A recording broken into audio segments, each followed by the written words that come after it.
Study IQ IAS, अब तैयारी हुई अफोर्डेबल। नमस्कार दोस्तों हिंदी में आप सभी ने एक कहावत सुनी होगी, खुद ही के पैरों पर कुल्हाड़ी मार लेना। लगता है ये कहावत फ्रांस के राष्ट्रपति इमैनुअल मैक्रोन पर सबसे सटीक बैठता है। मैं ऐसा इसलिए कह रहा हूं क्योंकि फ्रांस के अंदर अगर आप देखोगे तो वहां पर प्रेसिडेंशियल सिस्टम है। अब प्रेसिडेंशियल सिस्टम में क्या होता है कि मान लो जो प्रेसिडेंट है जैसे मैक्रोन, वो अगर कोई कानून लेकर आना चाहते हैं देश के अंदर, तो यहां पर उनका सिग्नेचर तो जरूरी है ही है, लेकिन साथ ही साथ जो फ्रांस का पार्लियामेंट है उनका भी प्रस्ताव, उनका भी जो सहमति है वो जरूरी हो जाता है। तो इसलिए जरूरी है कि उनकी जो पार्टी है वो भी पावर में रहे, उनकी मेजॉरिटी रहे पार्लियामेंट के अंदर, सेम जैसे कि आपको अमेरिका के अंदर देखने को मिलता है। तो कुछ अभी तक वैसा ही चल रहा था। जो पार्लियामेंट का इलेक्शन था वो 2022 में ही हुआ था और ये 5 साल का टर्म होता है। अगला इलेक्शन 2027 में होना था। लेकिन देखिए यहां पर एक ट्विस्ट क्या आया।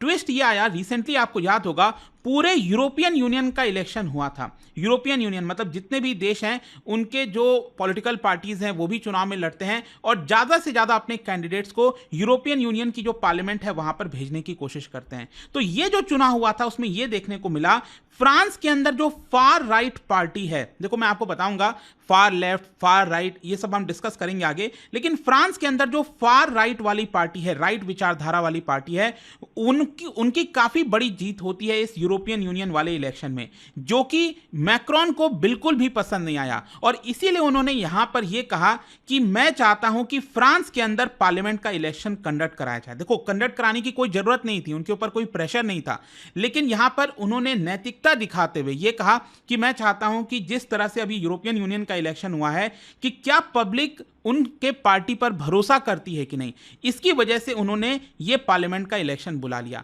अब ये पार्लियामेंट का जो इलेक्शन बुलाया, इसमें क्या हुआ है, ये पूरा हंग पार्लियामेंट हो गया यहां पर। मतलब उनकी जो पार्टी पहले पावर में थी, उनकी मेजॉरिटी थी पार्लियामेंट के अंदर, वो मेजॉरिटी यहां पर लूज कर गए हैं। ये आप देख सकते हो खबर, a shock election result in France puts the left in the lead. Actually क्या है, एक तरफ फार लेफ्ट है, दूसरी तरफ फार राइट है, और जो मैक्रोन है वो बेसिकली सेंट्रिस्ट कहा जाते हैं, मतलब सेंटर में कहा जाते हैं। तो इसकी वजह से यहां पर क्या हुआ है, उनकी मेजॉरिटी चली गई है।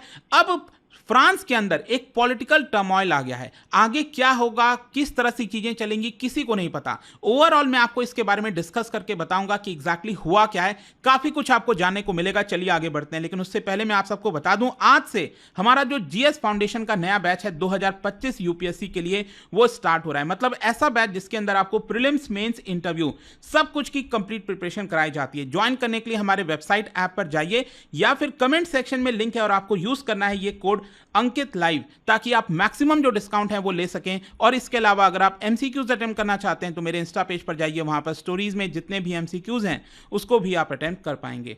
चलिए शुरुआत करते हैं और सबसे पहले ये देखते हैं कि एग्जैक्टली हुआ क्या है। जैसा कि मैं अब कह रहा था आपको कि फ्रांस के अंदर जो पार्लियामेंट का इलेक्शन हुआ है उसमें जो फार राइट वाली पार्टी है उनको सबसे ज्यादा सीट मिली है। देखो यहां पर आपको पता ही होगा कि जब हम लेफ्ट की बात करते हैं और राइट की बात करते हैं तो बेसिकली जिन पार्टीज की विचारधारा लेफ्ट की है तो वो सोशलिज्म पर बिलीव करते हैं, जिन पार्टीज की विचारधारा राइट की तरफ है वो कैपिटलिज्म पर ज्यादा भरोसा करते हैं। मतलब सिंपल शब्दों में मैं आपको बताऊं तो जो हम फ्री मार्केट इकोनॉमी कहते हैं ना, वो राइट वाली विचारधारा वाली पार्टी है। और जो यहां पर सोशलिज्म वगैरह, मतलब कि यहां पर प्राइवेट हाथों में चीजें नहीं जानी चाहिए, यहां पर लोगों का सोशलिज्म जो है वो सबसे ज्यादा इंपॉर्टेंट रहता है, तो वो सारी चीजें देखने को मिलती हैं। तो यहां पर जो इमैनुअल मैक्रोन की पार्टी है उनकी जो विचारधारा है वो सेंटर वाली है, वो मिक्स्ड है बेसिकली आप कह सकते हैं। तो यहां पर जो इलेक्शन हुआ ना उसमें यह पता चला कि यहां पर जो राइट वाली विचारधारा वाली पार्टी है जो यूरोपियन यूनियन में काफी अच्छा की थी वो एक्चुअली तीसरे नंबर पर आई है, और जो सबसे फार लेफ्ट वाली विचारधारा वाली जो पार्टी है वो फर्स्ट नंबर पर आई है, और यहां पर सेकंड नंबर पर आए हैं जो इमैनुअल मैक्रोन वाली पार्टी है। ठीक है, तो एक तरह से क्या हुआ है कि फर्स्ट सेकंड थर्ड तो समझ में आ गया, लेकिन यहां पर किसी को भी पूर्ण बहुमत नहीं मिला है। मतलब जैसे भारत में हम देखते हैं ना, लोअर हाउस के अंदर लोकसभा के अंदर यहां पर 543 सीट्स हैं, इसमें आपको सरकार बनाने के लिए 272 सीट्स चाहिए, जो कि बीजेपी को इस बार नहीं आया था, 240 सीट्स आया था। सेम उसी प्रकार से वहां पर किसी को भी पूर्ण बहुमत नहीं मिला है, जिसकी वजह से अब बताया जा रहा है कि अब देखिए फ्रांस यूरोपियन यूनियन का एक बहुत इंपॉर्टेंट पिलर है।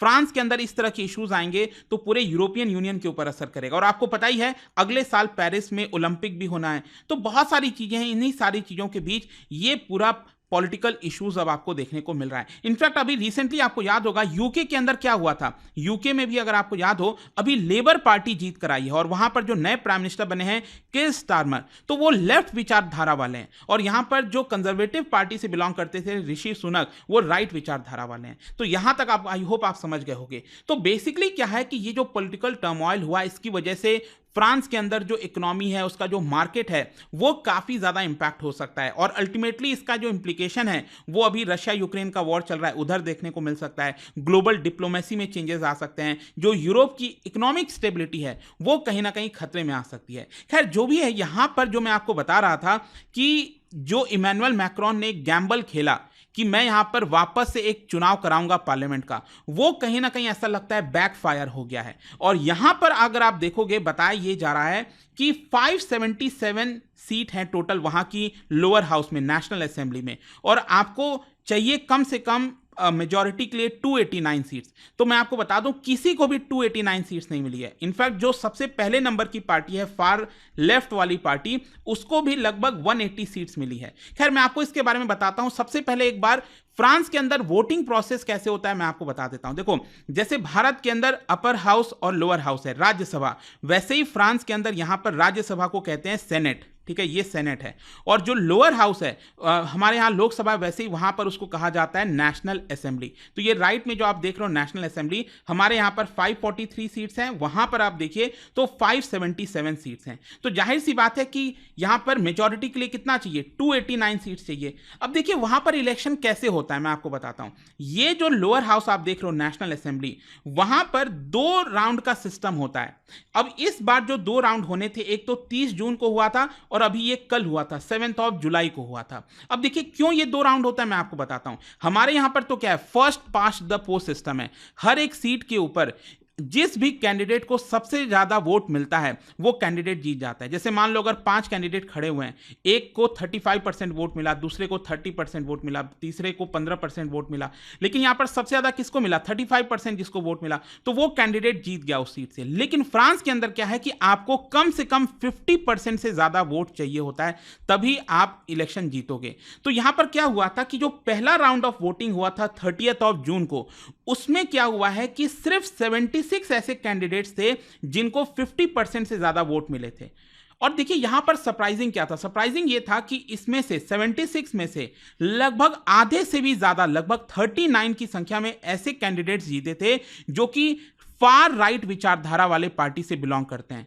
और इसी की वजह से अचानक से पूरे फ्रांस में पैनिक मच गया था कि क्या यहां पर जो राइट विचारधारा वाली पार्टी है क्या वो यहां पर रूल करेगी। क्योंकि मैं आपको बता दूं, वर्ल्ड वॉर 2 के बाद से अभी तक ऐसा देखने को नहीं मिला है कि राइट विचारधारा वाली पार्टी फ्रांस के अंदर सत्ता में आई हो, क्योंकि लोगों को वहां पर पसंद नहीं आता जो फार राइट विचारधारा वाली पार्टी होती है।